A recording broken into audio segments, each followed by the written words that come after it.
নাটোর পৌরসভার ২ নং ওয়ার্ডের বায়তুন নূর জামে মসজিদে সাবেক পৌর মেয়র আলহাজ শেখ এমদাদুল হক আল মামুনের ব্যক্তিগত তহবিল থেকে ৫০,০০০ টাকা নগদ বিতরণ করা হয়েছে।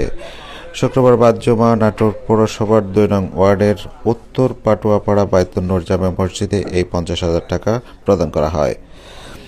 এ সময় উপস্থিত ছিলেন জেলা বিএনপির যুগ্ম আহ্বায়ক মোস্তাফিজুর রহমান শাহীন, কৃষক দলের সদস্য সচিব আবু হেনা মোস্তফা, শ্রমিক দল নেতা রাসেল আহমেদ, আমানত শাহ সহ স্থানীয় নেতৃবৃন্দ।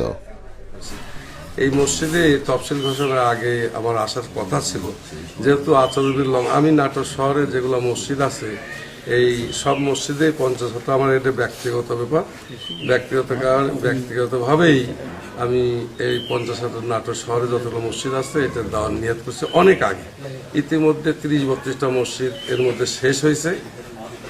এটা মনে হয় ৩১ কি ৩৩-এর মধ্যে পড়ছে। এটা যথেষ্ট, আমি এটা সঠিক বলতে হবে না। তবে এই যেহেতু রমজান মাস যেহেতু তফসিল ঘোষণা হয়েছিল, ওই কারণে আচরণবির লঙ্ঘন হবে ধায় আমি আর ওই সময়টা টাকাটা বিতরণ করি।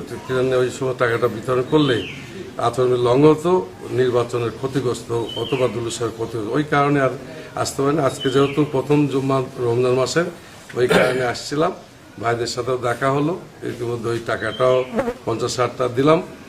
পাশাপাশি দুলু সাহেব যে সালাম জানিয়েছেন এই ব্যাপারে ওনার সালামটা পৌঁছে দেওয়ার জন্য, মূলত উদ্দেশ্য সালামটা পৌঁছে দেওয়ার জন্য আসছি।